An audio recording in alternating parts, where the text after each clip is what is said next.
Hello, and welcome to the Technology Magazine show brought to you by Technology Magazine right here on LinkedIn. As you can see, there is no Scott Birch today, so I'm stepping into the hot seat while he covers events at Money 2020.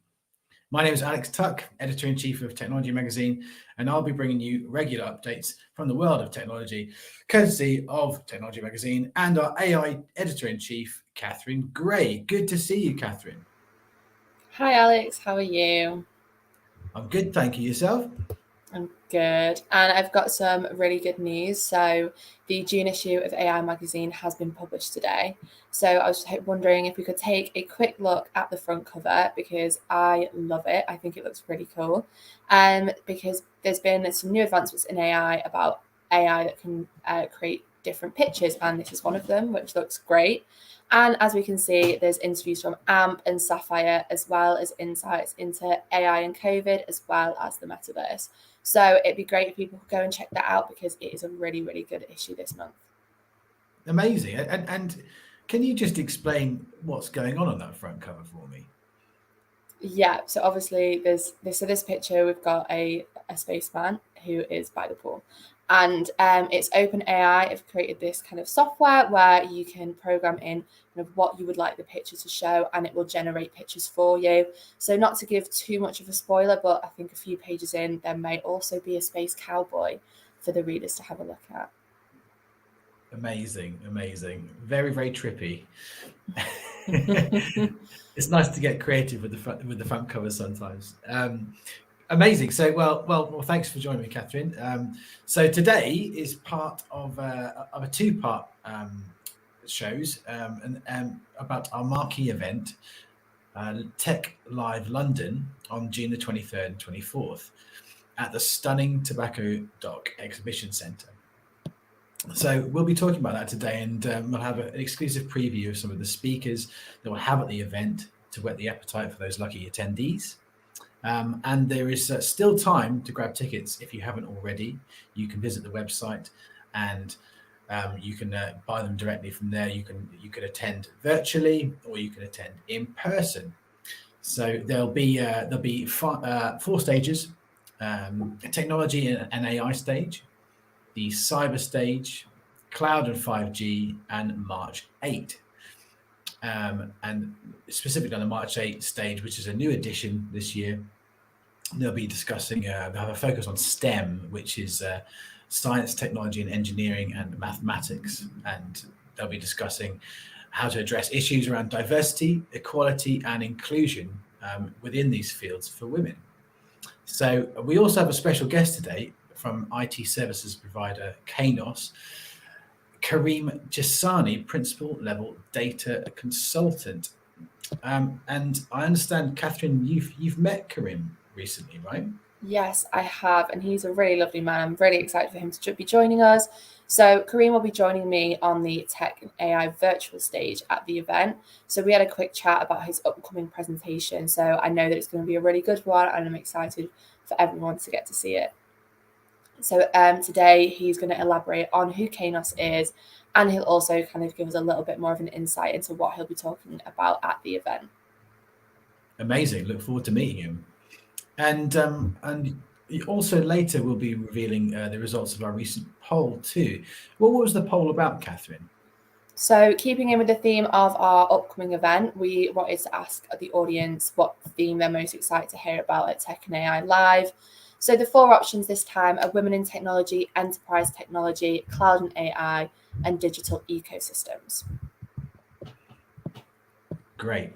Thank you. Well, it'll be interesting to see what people want to hear more of, or I'd imagine just sort of estimating it might be quite an even split, but who knows? Who knows? It'd be great to see what people think. So let's get started now by looking at day one of our event. So, as I say, it's split into across 2 days because we've got so many speakers jam packed into the occasion from a variety of different brands around the world. And as I say, they're split into four stages.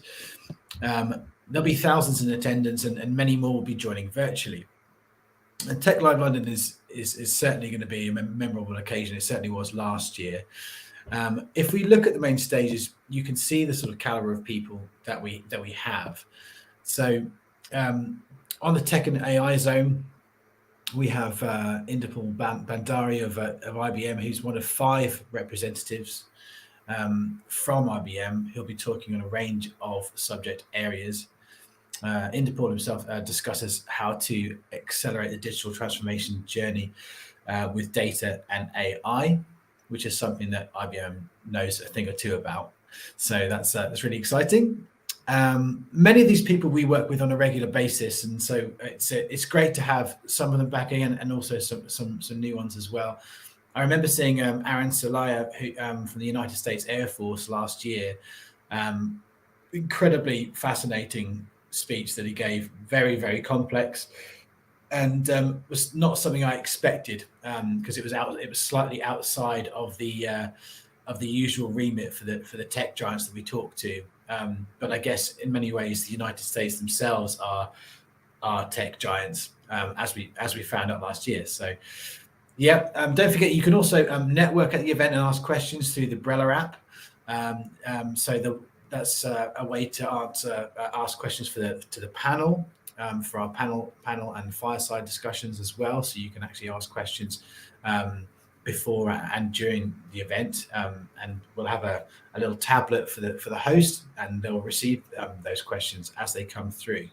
So it's also a great way to network, and you can set up meetings as well. So yeah, so Catherine, who's on the cloud and 5G stage? So like all the stages, we've got some really great names.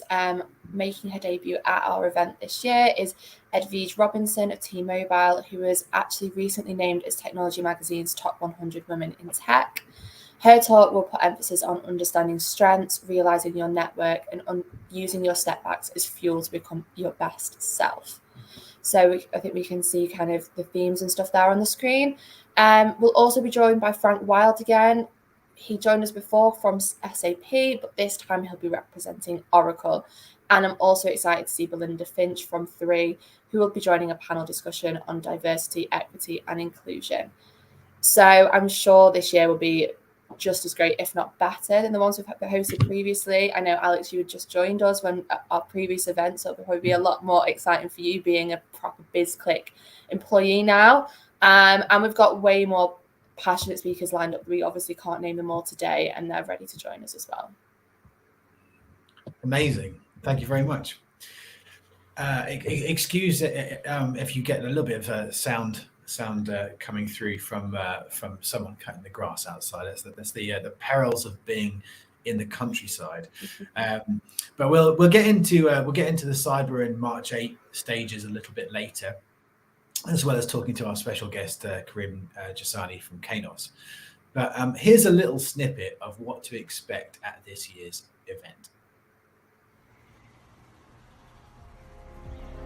Technology is transforming the way we live and work.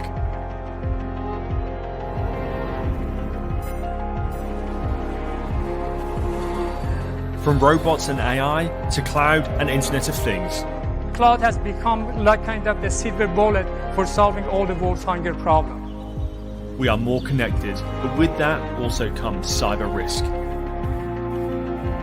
But innovation is not just changing our world, it's creating metaverses.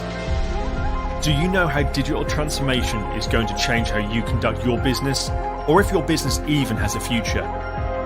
The world that armies fought in the past could be almost decomposed by a group of people. Join us at Tech Live London and hear exclusive insights from tech evangelists and global business leaders. Network with inspirational CTOs, CISOs, and VPs of technology. Register today.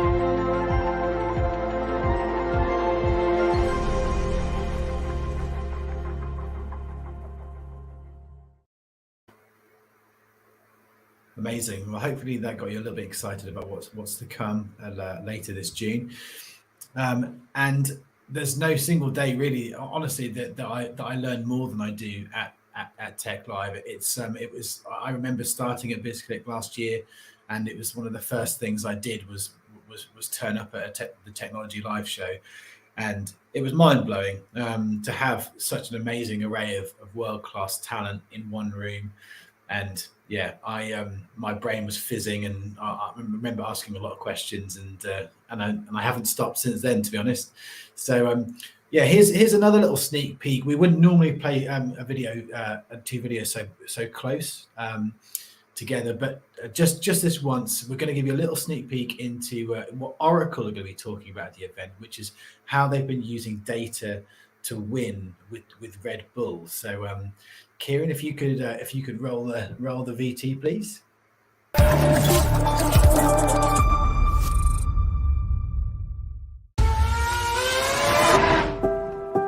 We compete in one of the biggest sports in the world. There's always adversity. You're going to lose more races than you're going to win. But it's those days that you learn the most. Data is our lifeblood in Formula One. Everything we do is driven by the data that these cars create. We're not allowed to practice like in other sports. So we have a virtual world, which we rely very heavy on, but also on the data that these cars generate and how we use that data.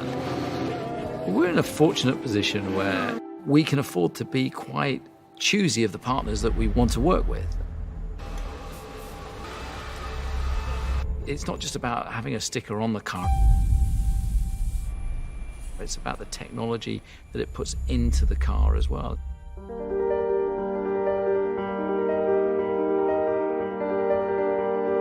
And so therefore, a partnership like the one we have with Oracle, the technology that opens up to us is so exciting. At the end of the day, it's about working with your team.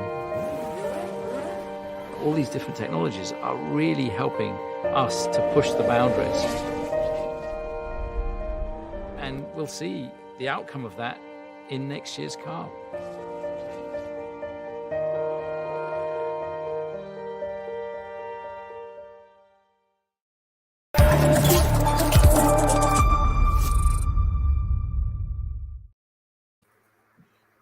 Very exciting, very exciting. Can't wait to hear that talk. It's going to be amazing.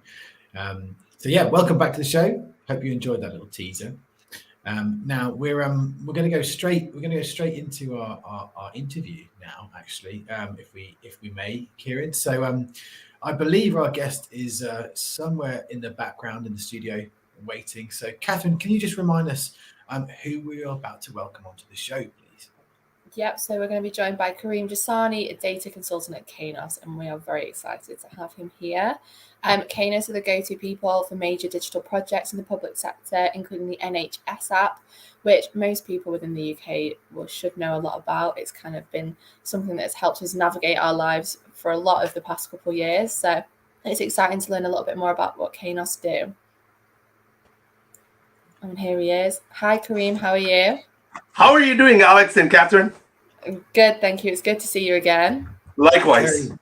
Yeah, good to see you. I know quite a lot about Kainos, Kareem, because I've been doing the digital report for you guys, and wow, you seem to be the specialist when it comes to very big and very difficult projects. Yes, it is true. Like, organizations come to us when they're hit with a roadblock to say, okay, how do we challenge ourselves? How do we go to that forefront? Or how do we basically look at data and monetize it from a monetizing or from an asset perspective, right? Or how do we reimagine our organization to switch the culture? Fantastic. Brilliant. Well, So- Catherine's going to, sorry. Apologies, Catherine. You're going to take it from here. So just for those maybe not as familiar with your company, can you kind of elaborate and tell us a little bit more about what Kainos does? So briefly, basically what we do is we use technology to solve real life problems, overcoming big challenges for businesses, and make an individual, the client, the citizen's life a lot better to lead. As such, like the NHS app, right? From a government perspective. Also from a commercial perspective, I'm working, for example, right now with an insurance company, right? To reimagine their vision of having a 360 view of a customer and having that North Star to say, okay, how do we encompass our data in such legacy systems like COBOL, IMS, DB2, and put it on the mainframe or put it on the cloud, but also taking into consideration the regulatory constraints that every big organization that has very private data are under, right? So that's what we do. Brilliant. And obviously, we're all here to talk about the event, which is roughly about 2 weeks away. So your talk is titled "With Great Power Comes Great Responsibility." I think it's safe to assume it's not about Peter Parker and Spider-Man, which is obviously where the line comes from. So can you give us a brief summary, kind of what you're going to share with us? Most definitely. It's similar. Let me, I'm a big Marvel Disney fan, as you can see, right? So hence they came the tagline. But also the fact that with great power, understanding that you have data, an organization has that responsibility of data. The customer or the client has given you that responsibility, and it comes with that power. So understanding what power you have and acknowledging it, but also understanding a way forward is what I'm going to be showing, right? To say, okay, how do we harness the power of data, right? Taking in, very importantly, from a risk perspective, right? I'm very risk adverse. So understanding the fact that you have this data, is it PHI, what to do with it, what are the next steps forward, how to deal with it from an execution perspective. That's Brilliant. what I'm going to be talking about, hopefully in a more engaging manner. Brilliant. I'm sure it will be. So kind of thinking more about data, it can be a bit scary for some organizations and very exciting because of all the potential that it's got. What would you say is the most common question you receive from top companies regarding data? And then what is also then kind of the most common thing from nonprofits and public organizations? I'll tell you, the most common thing is, where do we start, right? And do we start in terms of it's such a big task, and how do we do it? Also, the biggest thing is that data governance to organizations is a big hindrance. And I look at it from the opposite, and I turn them around and say, no, it's an accelerant. That's what I want to show to organizations, right? It's not a firewall. It's not going to handcuff you. In fact, it's the example I perfectly like to give, and it's an accelerant, right? It's like putting oil onto a fire. If you're not doing it that way, then you're doing data governance in the incorrect manner, right? It should be fun, it should be exciting, and it should drive your projects forward. And everybody should like it. If people are looking at it to say, okay, it's not a fun thing, then you have to reimagine it. And that's what the government, both private and public sector, especially in North America, but also because I'm in UK projects, believe it or not, it's the exact same thing, right? We're on this legacy system. I don't know what to do with it. How do we start? That's where Kainos comes in to say, okay, let's look at it. Let's look at a current state, and let's show you how to develop a roadmap to go forward with. That's key, right? To know where to start from. And having key executables, right? So is that obviously is about creating the right data strategy. So is it so like you said, it's very similar for profit driven and public organizations. So maybe one last question I think we've probably got time for is, what would be the biggest piece of advice you could give somebody who was kind of clueless about where to begin with their data strategy? I'll tell you, I see this consistently among organizations to say, okay, we're going to create a high-level executive committee and we're going to throw money at it and technology at it, right? Whatever the technology be and whatever the cloud platform be, okay? Do not do that. Take a step back, understand what you have, and then look at the low-level, higher-level fruits. Based on that, tackle those, because then everybody will look at those and say, look at the great wins you have. You can look and address what you have in terms of issues going forward, and then slowly you're building your way up, right? If you're going to look at data governance and look at it and say, okay, we need to tackle this whole on, right? Let's say, for example, the government, right? Perfect example, Ministry of Defense, to say with Canada, it's the same as the UK. We're going to tackle this whole thing. We're going to throw all this money into it. We're going to go into Azure, GCP, AWS, and we're going to do a lift and shift. No, it doesn't work that way. ended up to be a failure, right? Understand what you have. Let's do pieces of it, because from a regulatory standpoint, you can't just move data. You're not allowed to, for one thing, right? Unless you have the current transactions from a from a privacy perspective and from an encryption standpoint, right? To understand what you're putting onto the cloud. Then and then only. Biggest thing is, Catherine, sorry, but understand one thing. Encrypt everything you want, but then if you can't do the reporting or you can't do the analysis or the data, how useful is that? That's the other side of the coin, right? Because a lot of organizations said, we're going to go on to Azure or AWS or whatever, and we're going to encrypt the whole database. Now business units are saying, okay, we don't have access to it, or it's going to take 1 hour to look at one field. It doesn't work that way, right? There has to be a very fine median between the two to say how we're going to access this data, but keep in mind the privacy and the impact of this data from a risk standpoint, right? Sorry, I like to talk about data. And that's exactly why we want you on the live show. You're the perfect person for it. So very quickly, actually, before we move on, so we do have a poll that's coming up on the thing, and what I was kind of interested to hear what you think the results of the poll will be. So we've got, which themes are you most excited to hear about at the Tech and AI live event? Women in technology, enterprise technology, cloud and AI, or digital ecosystems? Do you have an inkling of which one do you think will have done the Enterprise best? technology, because, well, for me, it's dear to my heart, man. That's what data is all about, right? So, but understand one thing, data is not specific to one specific quadrant, right? It will cover every single one of those. But yeah, enterprise, I would like, give me the link and I'll do it a couple of times, right? Amazing. Well, thank you so much for joining us today. And thank you so much. We are even more looking forward to seeing you at the live event in a few weeks. And I'm so looking forward towards it, specifically being part of such a distinguished set of speakers that you have put together. It's going to be amazing is what I see it as. No, definitely. Well, thank you so much. Thank you. See you. Bye-bye. Bye, Alex. Bye, Catherine. Bye-bye.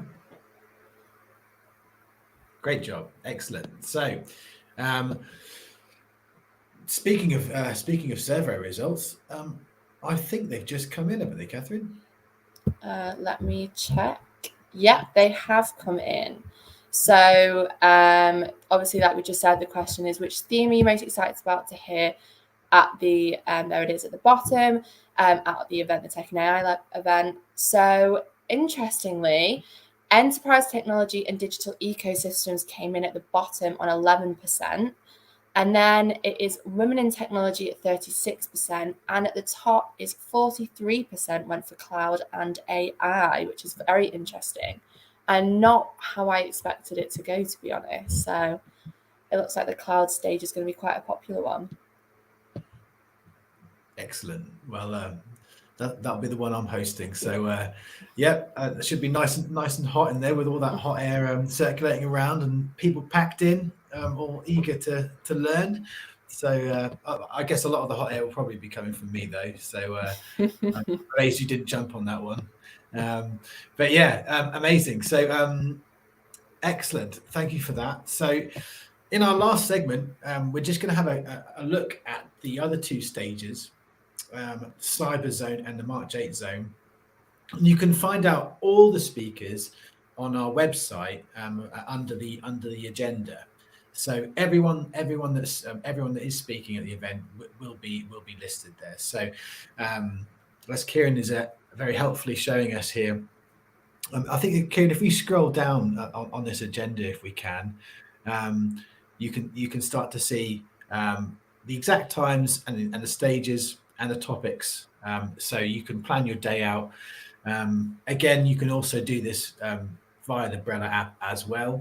So loads and loads of content in terms of both virtually and in person. Lots of panel discussions, fireside chats, loads of networking opportunities, and some good food as well. So, but of course, always very important at live events.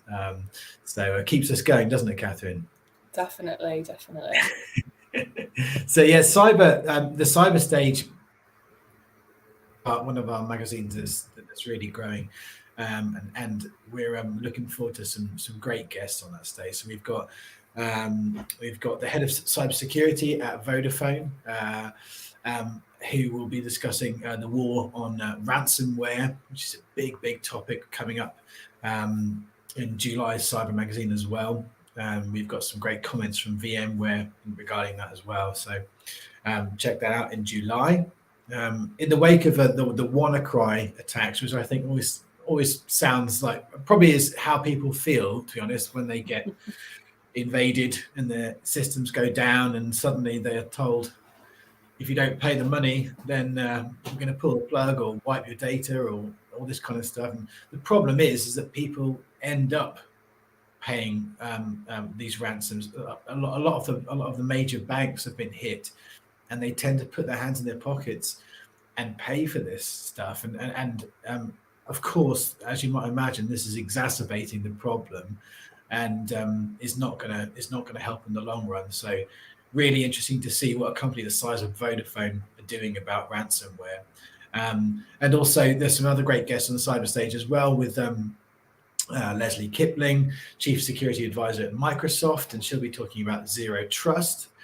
And then there's also Lisa O'Connor, the Global Lead of Cybersecurity Research and Development at Accenture. So it's going to be really interesting because she's going to be discussing trustworthy AI, which is quite a few of our speakers are actually going to be discussing this. So Kainos as well. So it's a big issue, and it's one that I'm aware that one of our event sponsors, Kainos, are actually employing a data ethicist, I believe, or AI ethicist, which is quite unusual. But I think a lot of the major technology companies are doing this because they realize the importance of ethics and using the AI in the most appropriate and fair way. So yeah, really interesting. And yeah, our brand new stage is March 8.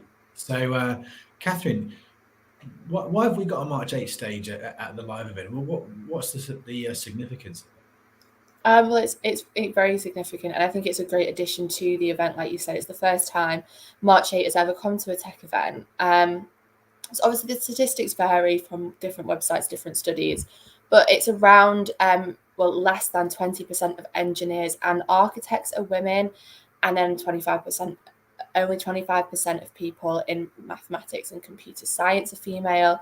Only 40% of women, of chemists are women. So there's obviously a massive discrepancy and equality issue in the the STEM kind of space. So this stage is really important for highlighting and discussing why women are not as commonly found in STEM industries. And with that, obviously, the stage will be packed full with loads of different inspirational women. And we've got a really great lineup, as that you can see, it's kind of on the screen there. We've got IBM will be joining us on that stage, Schneider Electric.